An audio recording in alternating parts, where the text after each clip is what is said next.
All right. Okay. Oh, okay.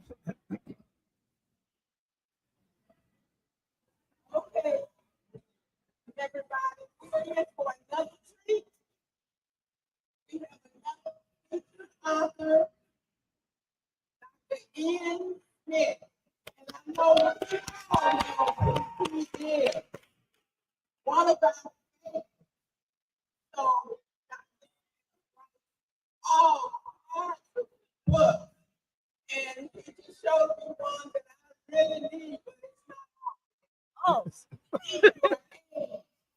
So I need that. I need that. But I would like to introduce Dr. Smith and let you know that he is the author of many different books, different genres. He's the best New York bestselling. He has appeared on all kinds of TV shows. Oprah, Steve Harvey, Eric King, and his resume includes many more. So I am pleased and honored to introduce to you Dr. Ian Smith.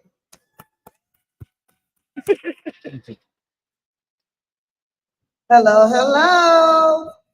As I mentioned, this is the last interview of the day, and I'm excited about this. And Dr. Ian, you probably do not remember this, but I'm going to remind you. We actually shared a tent for the Harlem Book Fair years ago. Oh my goodness, it was probably 20 years ago. Yes. We shared a tent at the Harlem Book Festival, and that was the first time I had ever gone to that festival. And you were just so reserved. You were like, I'm just going to stand here. Everybody else around us, these all, I mean, if you've ever been to the Harlem Book Festival, that's a cutthroat festival. You know, the authors, they'll be yelling at you, come buy this book. It's the #1 book on the market. Dr. Ian was like, you're just going to buy my book. I'm not yelling. That's just not what I do. But he sold his books, though. And ever since then, we have seen you on, just as was mentioned, you've been on all types of talk shows. You've written many books about just staying healthy. And I've read a few of those books myself. And I'm kind of at the point, and if Dr. Ian didn't say it, I'm not listening. I'm not going to trust it. It's probably not healthy to do. And I'm sure a lot of other people think that way as well. So how does it feel knowing that, you know, people depend on you to tell them the truth when it comes to health? Thank you very much. You know, I've built my career for us. That's how I started doing health, to help Black and brown people. And it's been a wonderful career.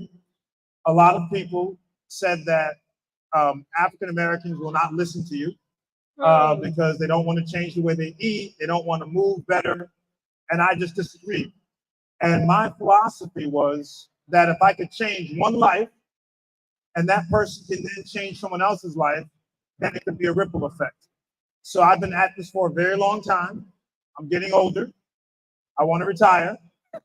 I would like to have a young Dr. Ian come up and take over because I think that when we find success, particularly for African Americans, we tend to stay too long.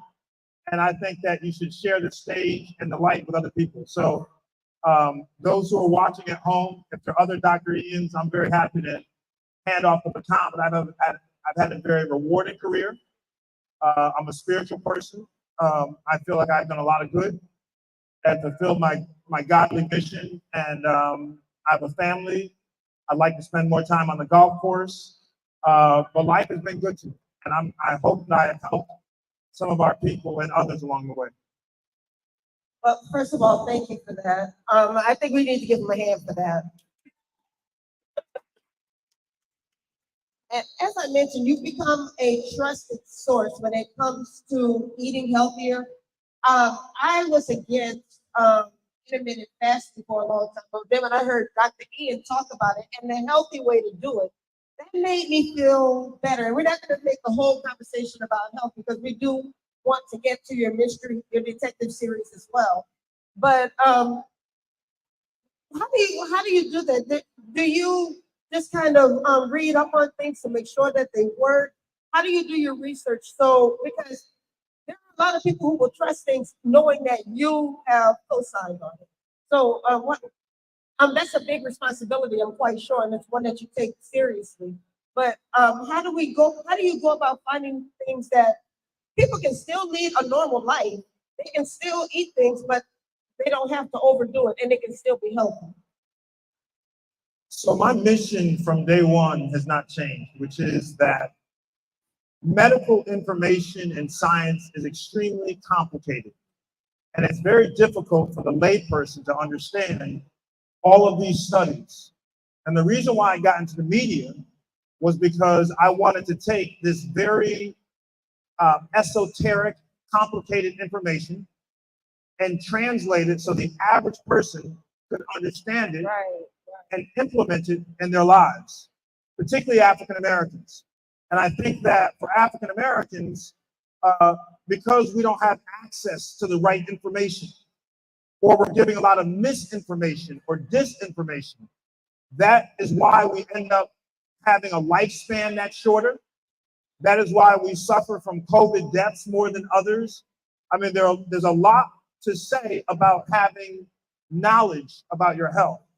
And it's just, maybe it's the doctor in me, but I just can't help but want to help people.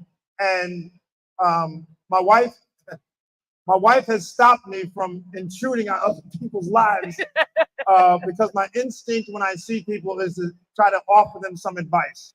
Not because I know it all, because I don't, but I'm constantly learning myself. I'm researching. I always say to my team, I don't have to write any more diet books, but new research comes out, new science comes out, and I feel like I need to speak on it, like Ozempic, for example. You know, this Ozempic issue is a problem. And people aren't speaking honestly about these weight loss drugs. And I've always been truthful to my audience, which is why I have my credibility. I'm always telling the good, the bad, the ugly, I will tell you the truth. And unfortunately, I won't mention any names, but some very high profile people kind of did a commercial for these drugs. Right. And what they didn't tell people, particularly us, is that number one, they are expensive. Yes, very. Up to $1,000 for some of these drugs if your insurance per month, if your insurance company doesn't cover it.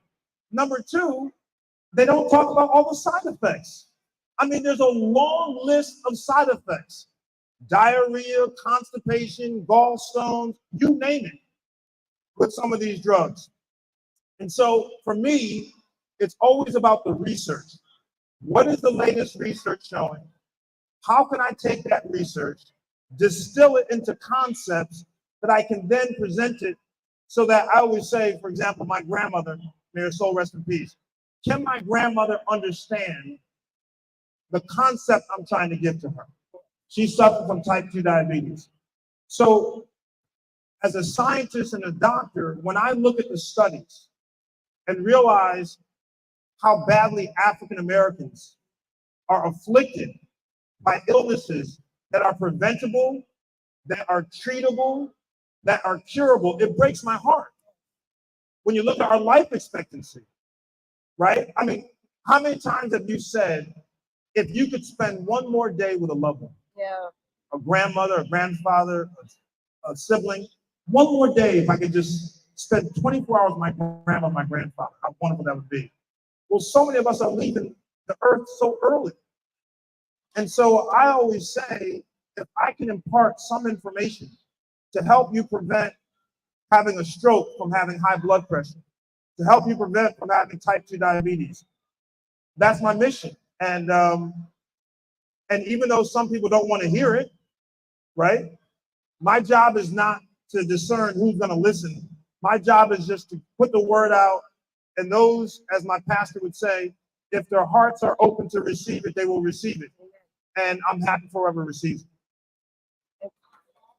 Yes, yes. And one last note on health, because this is Breast Cancer Awareness Month. And you mentioned that often our people are dying from things that are preventable.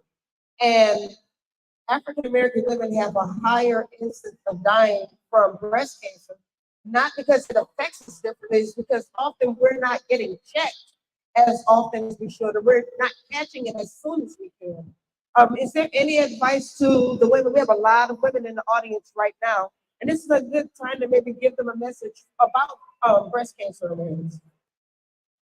So everyone is aware that African American women are the gatekeepers to the family's health, period. I'm not trying to cast aspersions on the brothers, but the moms and the grandmoms and the aunts, they are in charge of the health of the family. And sometimes when you have so much on you, you neglect yourself. And when you're on an airplane and they're going through that pre-flight ritual, they always say when the airbags drop, make sure you put yours on first so you can help, someone else. Well, the same thing when it comes to health. If Black women are not taking care of themselves, then it's going to be harder for them to take care of others. Yeah. And so I always say that each person, first of all, has to have a love of life. You have to have a love of life. I was watching an interview with Whoopi Goldberg, who's a friend of mine, and Anderson Cooper, who I know from CNN. And I was working out, and it was just on my phone. And Anderson was interviewing Whoopi about her memoir that just came out. Yeah. And Whoopi was saying how so many people in her life left early. And she felt like, why are these people leaving early, and why am I being left behind? Wow. And Anderson Cooper, if you don't know, has a history of a suicide of his brother that has affected his whole life, and his mother, who lived well, by the way, Gloria Vanderbilt, she just died. But oh, wow. what Whoopi was saying was that there was one time that she flirted with taking her own life because she felt like all of my loved ones have left me. I want to be with them. But then she said she realized she has a daughter and 3 grandkids, and she couldn't do that to them, right? She could not leave them with that burden that she had taken her own life. I say that to say that, and she wants to be here, African Americans have to want to live a quality life. They've got to want to live a long life. And then they have to set priorities. Life is about priorities, okay? And if you don't set yourself and your health as a priority, no one else will. And before you know it, you're in the hospital, you're on medication, you're doing all these things, and the course of your life has changed forever. And the last thing I want to say about this is this. Everyone has to believe that it's never too late. You have to believe that. If you don't believe that, then you resign yourself to a fate. Right. And so people say, well, I'm too old to lose weight, or I've had the pressure for so long. That's not true. There's things you can change in your life on a daily basis starting today that can make it better for you. My new book in January is called Eat Your Age. Okay, this is the new book in January. It's called Eat Your Age. This book is to teach people for every decade of your life, what are the top 10 nutrients you should be eating almost on a daily basis? What are the best exercises for your decade? Because what you can do in your 30s, you may not be able to do in your 50s and 60s and 70s. What are the numbers you need to know for women? What do you really need to know? And what are the tests you should be taking for your decade? So this book that comes out in January is specifically saying to people that as you age and your body changes and your hormones change and your needs change, how you fuel your body must change. And if you don't fuel your body properly, then your body is not going to function well. So hopefully people will check out this book. You can pre-order it. And anyone who picks up a copy of Eagle Rock, which we'll talk about now, which is my new novel, I'm going to send you a free copy of Eat Your Age. Oh, so if you get a copy of Eagle Rock up front, I want it. I will send you a copy of this because I think this book is going to change people's lives. So are you telling me that all the stuff that I ate, because when I was 20, I ate whatever I wanted. I didn't gain a pound. And I can't eat that same thing now that I'm 51. What happens in your 20s and 30s? Listen, the body is the best built machine that's ever been, constructed. However, just like your car, when your car puts more miles on it, it gets cranky. Doesn't start up as easily, right? Brakes got to be changed. There are things that happen to your car, not because and this goes for a Mercedes to a Hyundai. It doesn't matter. When you put miles on a car, it has to be tuned up. We are putting miles on our bodies all the time, and not just miles from physical, also the mental stress, right? Just being a Black person, particularly in this time, we got some stress. And come November 5th, Lord, please take some of that stress away. But I won't get political. I'm in Texas, and I'm a Yankee. I'm a Northerner. I won't get political, but the stress that we have in our lives, consciously and subconsciously, we are stressed and don't even realize it. Before we go to my murder mystery, I made a conscious decision. I'm a news junkie. I'm a political junkie. I told my wife last year that in 2024, I'm not watching any political news. Zero. And I love politics. And I said, I'm not watching it because the amount of nonsense and buffoonery and foolishness and insanity, if I keep watching it, my blood pressure is going to go up, and I'm spending more time talking about what this clown is saying on a daily basis, and his surrogates trying to explain what he's saying. I'm spending more time worried about that than living my life and being productive. And let me say, the last 9 months have been some of the most productive months of my life, because my mother will call me up and say, "Did you hear, Mom? I'm not talking that. I'm not talking that." I will turn the TV on November 5th in my bedroom watching the returns. Until then, I got to work on mental health and my stress level. Amen. I think so. Absolutely. So now, when did we make the transition from your health guide to writing mysteries, detective mysteries? So it was never a transition for me, it was a transition for my public. I have always loved mysteries, crime fiction, since I was a little kid. My favorite genre, though I also love romance. But I've always loved mysteries, I've always read them. And I think the book that really changed my direction was John Grisham's The Firm. I read it before John Grisham became famous, and it was a little paperback that he couldn't sell.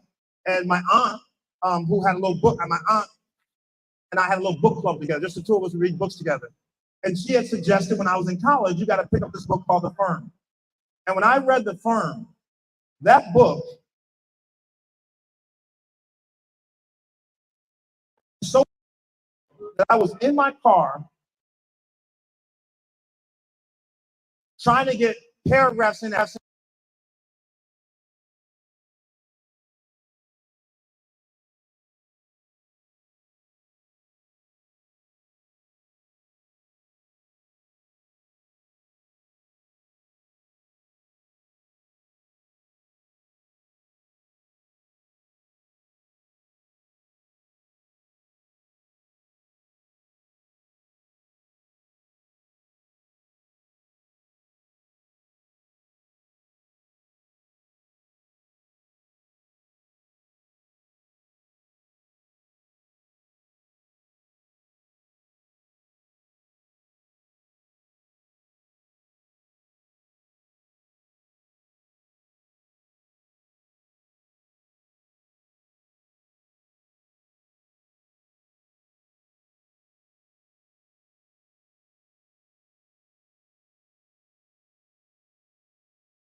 the story that's been whispering in your ear, waiting for you to listen.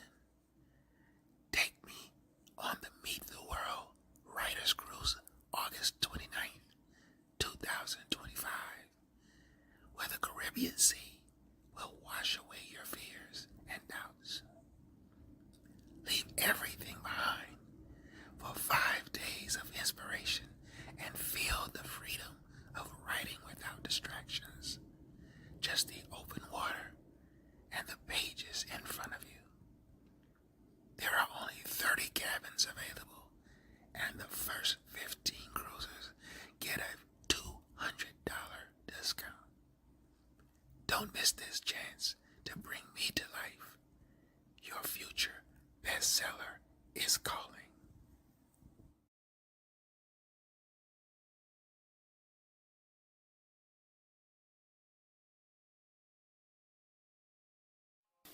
Hey girl, let's talk about those flaky friends for a second. You know the ones. They promise to hang out, then Producing their cancel art. at the last minute. Over it? Same.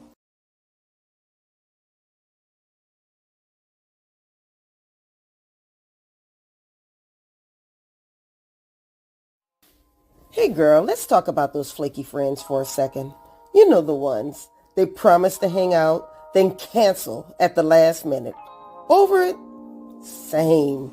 Imagine this instead. The Meet the World Writers Cruise, setting sail August 29th, 2025 from Miami. New faces, good vibes, and no one flaking on you. It's just you, a group of ambitious, like-minded writers, and some well-deserved fun in the sun. And here's the kicker.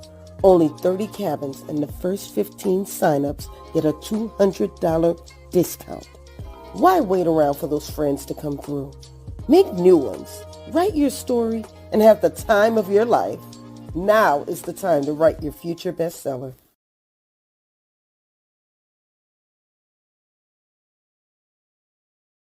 Did you know your love for books could change lives? The For the Culture Book Awards isn't just any book contest. It's a celebration of diverse authors who create captivating stories that uplift African American culture. But here's the real magic. All proceeds from this amazing contest go straight to the Meet the World Image Solutions essay and scholarship programs. Yup, you heard that right. Every submitted book doesn't just uplift an author. It supports students who need a helping hand with their education. It's a win-win. Imagine the joy of knowing your book could help fund scholarships for talented young minds. It's about giving back to the community and opening doors for the next generation of writers, thinkers, and leaders. Submit your recently published fiction novel, spread the word, and let's make a difference together. Let's turn the page to a brighter future, one book at a time.